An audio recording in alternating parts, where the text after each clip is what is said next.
पाकिस्तान ने क्रिकेट में सियासत को बाउंड्री पार फेंक दिया। पीसीबी की वार्निंग, आईसीसी बैकफुट पर आ गई। पाकिस्तान का मुतालबा तस्लीम करने पर मजबूर। मुताज़ मैच रेफरी को हटा दिया गया। जराये के मुताबिक एनजी पैकक्राफ्ट आज का मैच सुपरवाइज नहीं करेंगे।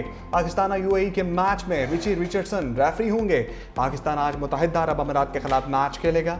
पीसीबी के मुशावरती इजलास में भी मामला ज़ेर गौर आया। पाकिस्तान ने मैच रेफरी को ना हटाने की सूरत में इवेंट के बकिया मैच ना खेलने की वार्निंग दी थी। मैच रेफरी ने टॉस के वक्त सलमान अली आगा को मुसाफा करने से रोका था। पाकिस्तान ने मैच रेफरी के अमल पर आईसीसी को खत लिख दिया। खत में एनजी पैकक्राफ्ट को हटाने का मुतालबा किया था।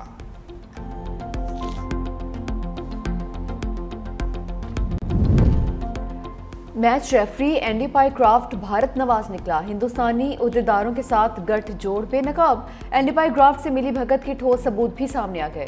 जराये के मुताबिक मैच रेफरी ने ज़ाब्ता इखलाक की खिलाफवर्जी की है। तहकीकात मुकम्मल। भारत से ताल्लुक़ रखने वाले वेन्यू मैनेजर के कहने पर सलमान अली आगा को मना किया। सूर्या कुमार को जुर्माने से बचाने के लिए मैच रेफरी ने ऑपरेशन सिंदूर जुमला बोलने पर कार्रवाई से गुरेज किया। मैच रेफरी ने टॉस के वक्त सलमान अली आगा को माइक बंद करके बात सुनने का कहा। भारतीय कप्तान सूर्या कुमार से हाथ ना मिलाने का बोला। सलमान आगा को 30 सेकेंड पहले मना करना प्री प्लान था। आईसीसी के कवायद के मुताबिक मैच रेफरी बराह रास्त कप्तान या खिलाड़ी को हिदायत नहीं दे सकता। मैच रेफरी सिर्फ टीम मैनेजर को पैगाम देने का पाबंद है। मोदी सरकार की खेल में सियासत, भारत में आवाजें उठ गईं। भारतीय पंजाब के वज़ीर आला भगवंत सिंह मान कहते हैं बीजेपी की पॉलिसी पाकिस्तान के खिलाफ है या लोगों के खिलाफ है। इनके साथ खेलें तो हैं, कैच तो पकड़े हैं, छक्के उन्होंने भी मारे हैं, आपने भी मारे हैं। या तो कहते हैं इस गेंद को हाथ नहीं लगाते, पाकिस्तान का बल्ला लगा हुआ है। मुझे समझ नहीं आता मैच कराने की क्या मजबूरी थी। बीजेपी और इसकी ट्रोल आर्मी जिसे चाहे गद्दार करार दे देती है।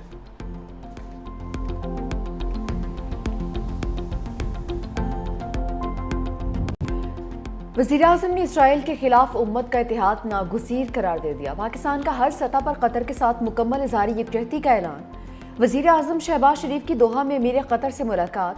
9 सितंबर को दोहा पर इसराइली हमले की शदीद अल्फाज में मसम्मत। कहा कि हमला कतर की खुद मुख्तारी और बैनुल-अक़वामी कानून की खिलाफ वर्जी है।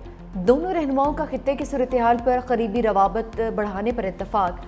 नायब वज़ीर-ए-आज़म इसहाक़ डार और फील्ड मार्शल आसिम मुनीर भी मौजूद। वज़ीर-ए-आज़म के अमरीकी सदर डोनाल्ड ट्रंप से 25 सितंबर को मुलाकात भी मुतवक्के है। मुलाकात कतर और सऊदी अरब की मुशावरत और तायद से होगी। मुलाकात में फील्ड मार्शल सैयद आसिम मुनीर भी शरीक होंगे। वज़ीर-ए-आज़म आज से मुल्की दौरे पर रवाना होंगे। सऊदी अरब, बरतानिया और अमरीका जाएंगे। जनरल असम्बली इजलास से 26 सितंबर को खिताब भी करेंगे। चाहे कोई भी मुल्क हो, खुद मुख्तारी का हर कीमत पर दिफा करेंगे। इसहाक़ डार का दो ठोक ऐलान। अल जज़ीरा को इंटरव्यू में कहा, हमारे पास मजबूत अफवाज और जदीद हथियार हैं, किसी को सालमियत की खिलाफ वर्जी की इजाज़त नहीं देंगे। अगर मुस्लिम दुनिया ने बयानात पर इक्तफा किया तो 2 अरब मुसलमानों की नुमाइंदगी करने वाले ममालिक अवाम की नज़रों में नाकाम ठहरेंगे। इसराइली हमलों की महज मजम्मत काफ़ी नहीं, अब हमें वाज़ेह लाहे अमल इख्तियार करना होगा। इसराइल एक बेकाबू रियासत बन चुकी, एक के बाद दूसरे मुस्लिम मुल्क के खुद मुख्तारी चैलेंज कर रही है। लबनान, शाम, ईरान, अब कतर पर हमला नाकाबिल कबूल है। कतर में इसराइली हमले के बाद पहली मरतबा अमरीकी वज़ीर ख़ारजा मार्को रूबियो की दोहा आमद। अमीर कतर शेख तमीम बिन हमद अल सानी से मुलाकात। दोहा पर हमले के बाद जारी कशीदगी में कतर के मुसालती किरदार को सराहा। अमरीका और कतर के दरमियान दिफाई ताउन के नए मुआहदे को हतमी शक्ल देने पर बातचीत। कतर की वज़ारत ख़ारजा के मुताबिक दोनों ममालिक के दरमियान स्ट्रेटेजिक ताल्लुकात बिलखसूस दिफाई शोबे में ताउन ज़ेर बहस आया। दोहा पर इसराइली हमले और उसके असरात पर तबादला ख्याल भी हुआ।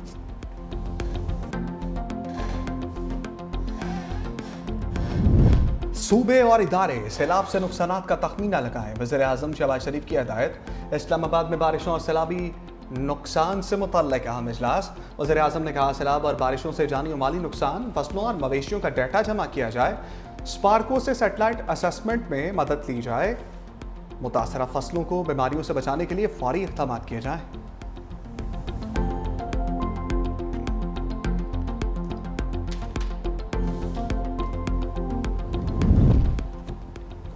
सैलाबी रैले से तबाह मोटरवे M5 पर ट्रैफिक ताहाल बहाल नहीं हो सकी। NHA हुकाम का M5 पर यकतरफा ट्रैफिक बहाल करने का फैसला। वफाकी सेक्रेटरी का चेयरमैन NHA के हमरा जलालपुर पीरवाला में मुतासरा हिस्से का मुआयना। हुकाम के मुताबिक मोटरवे को सैलाब से 4 मकामात पर नुकसान पहुंचा है। मुरम्मत का काम तेजी से जारी है। मोटरवेज और सड़कों की जंगी बुनियादों पर बहाली हो रही है। सिंध में सैलाबी रेलों से तबाही, दरियाओं के करीब मुतादिद देहात डूब कर। गोटकी के मुकाम पर दरिया सिंध की सतह में खतरनाक हद तक इजाफा। कच्चे के मुतादिद इलाके ज़ेरे आब, 100 से ज़ायद देहात का शहर से राब्ता मुनक़ता। सैलाबी पानी घरों में दाखिल, दर्जनों अफराद फंस गए। इंतजामिया से मदद की अपील। कंटियारों में 50 देहात सैलाबी पानी के लपेट में आ गए। खैरपुर नाथन शाह के नवाही देहात में बनाया गया आर्जी बंद टूट गया। सैकड़ों एकड़ पर चावल और तेल की फसलें ज़ेरे आब। सेहवन में सक्खर बैराज से निकलने वाले सैलाबी पानी से तबाही, मज़ीद 2 देहात डूबने लगे। दोनों देहात के 30 से ज़ायद घर ज़ेरे आब। शिकारपुर में कच्चे के दर्जनों गांव डूब गए। मकानात बुरी तरह मुतासर, फसलें ज़ेरे आब।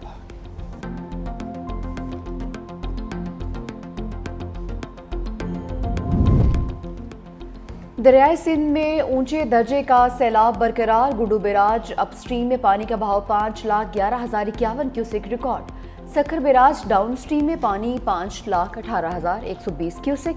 कोटी बैराज पर निचले दर्जे का बहाव 2,93,017 क्यूसेक रिकॉर्ड किया गया है। चाचना शरीफ के मुकाम पर तकरीबन 5 लाख क्यूसेक पानी का रैला है।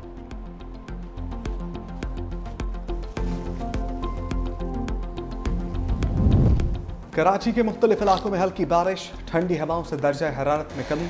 शारा फैसल, नसरी और तारिक रोड पर बूंदाबांदी। बादराबाद, गुलशन इकबाल और सदर में भी बादल बरसे। सोल्जर बाजार, गुलिस्तान जौहर और लियाकताबाद में भी बारिश।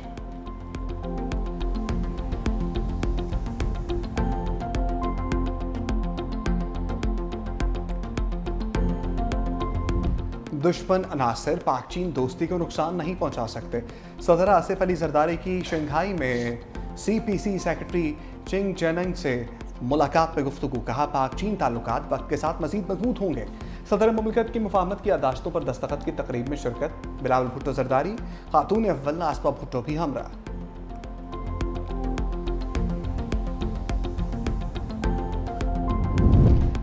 बिलावल भुट्टो की चीन में अहम मुलाकातें। तामीराती company China State Construction Engineering Corporation के वफ्द की मुलाकात। Belt and Road Information Industry Union के मुशीर, चीफ कंसल्टेंट भी मिले। बेल्ट एंड रोड इनिशिएटिव के तहत पाक चीन इक्तिसादी राहदारी समेत अहम मंसूबों पर ब्रीफिंग।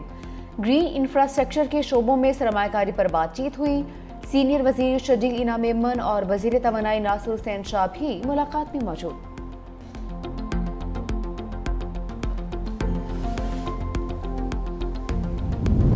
अली अमीन गंडापुर की बानी से मुलाकात की कोशिश फिर नाकाम। वज़ीर आला खैबर पख्तूनख्वा की दूसरे रोज भी मुलाकात ना हो सकी। अली अमीन गंडापुर काफिले के हमरा धागल नाके पर पहुंचे तो पुलिस ने रोक लिया। मीडिया से गुफ्तगू में वज़ीर आला KP ने कहा, मुलाकात ना होने से मसाइल और कन्फ्यूजन बढ़ती है। 9 मई हमारी पार्टी की पॉलिसी का हिस्सा नहीं था। बानी ने बार बार मना किया। किसी ने पार्टी पॉलिसी की खिलाफ वर्जी की तो ये उसका ज़ाती इक़दाम है। तहरीक इंसाफ में भी मुनाफिक मौजूद हैं। गलत बयानियां बनाकर पार्टी ख़त्म करने की कोशिश की जा रही है।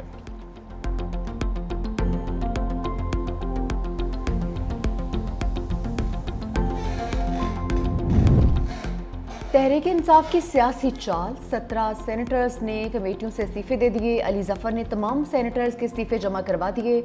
अली जफर का चेयरमैन सेनेट यूसुफ रजा गिलानी को खत लिखा, इस्तीफे एहतजाज के तौर पर दे रहे हैं। आईनी किरदार अदा न करने वाली कमेटियों को ख़त्म करते हैं। कमेटियों के इजलास हमारे बगैर भी चल सकते हैं। बानी PTI मुल्क की सियासत का हिस्सा बनने के लिए तैयार ही नहीं।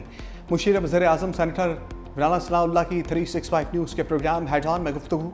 कहा, हमने मुतादिद बार बानी को सियासी अमल का हिस्सा बनाने की कोशिश की।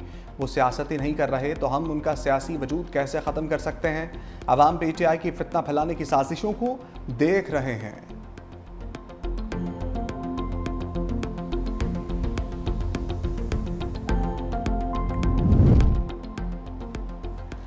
जस्टिस तारिक महमूद जहांगीरी को बतौर जज काम से रोक दिया। सुप्रीम जुडिशल काउंसिल के फैसले तक जुडिशल वक्त से रोकने का हुक्म। इस्लामाबाद हाई कोर्ट ने सीनियर कानूनदान जफरुल्लाह खान और अशतर औसाफ अदालती मुआविन मुकर्रर। अटॉर्नी जनरल से दरख्वास्त के काबिल समाअत होने पर मुआवनत तलब। चीफ जस्टिस सरफराज डोगर और जस्टिस आजम खान पर मुश्तमिल डिवीजन बेंच की समाअत।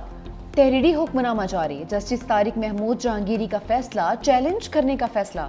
जस्टिस तारिक को काम से रोकने के फैसले के खिलाफ वकला सरापा एहतजाज। इस्लामाबाद बार एसोसिएशन का आज मुकम्मल हड़ताल का ऐलान। इस्लामाबाद हाईकोर्ट का चेयरमैन पीटीआई को ओहदे से हटाने का हुक्म। अदालत ने कहा चेयरमैन पीटीआई की तैनाती कानूनी तौर पर दुरुस्त नहीं हुई। पीटीआई में सीनियर मेंबर को चेयरमैन पीटीआई आर्जी तौर पर तैनात किया जाए। इस्लामाबाद हाईकोर्ट के जस्टिस बाबर सत्तार ने महफूज फैसला सुनाया। जस्टिस बाबर सत्तार ने 99 सफ़हात पर मुश्तमिल तहरीरी फैसला जारी किया। Chairman PTI major general retired Hafeezur Rehman ने फैसले के खिलाफ इंट्रा कोर्ट अपील दायर कर दी।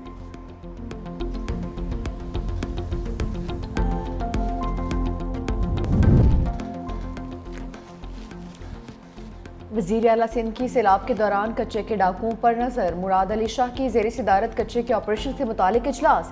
वज़ीर आला सिंध ने कहा कि कच्चा डूब चुका है, डाकू बाहर आ गए होंगे, ऑपरेशन तेज किया जाए। वज़ीर दाखिला ज़ियाउल हसन अंजार और IG सिंध गुलाम नबी मेमन की ब्रीफिंग। कच्चे में इंटेलिजेंस की बुनियाद पर 760 टारगेटेड ऑपरेशन और 352 सर्च ऑपरेशन किए। 823 डकैतों को गिरफ्तार किया और 8 इश्तिहारी डकैत मारे गए हैं। पंजाब के निजी सरकारी स्कूल्स में मोबाइल फ़ोन के इस्तेमाल पर पाबंदी। पंजाब असम्बली में हुकूमती रुकन की करारदाद मंजूर। मतन के मुताबिक मौजूदा दौर में मोबाइल और सोशल मीडिया की बदौलत बच्चों के जहन और अखलाकी इक़दार बुरी तरह मुतासर हो रहे हैं। हुकूमत को इस समाजी मसले को संजीदगी से हल करने का लाहे अमल तैयार करना चाहिए। तमाम प्राइवेट और पब्लिक स्कूल्स में तलबा के मोबाइल फ़ोन के इस्तेमाल पर मुकम्मल पाबंदी लगाई जाए। बच्चों के सोशल मीडिया अकाउंट के बारे में कानून साजी की जाए।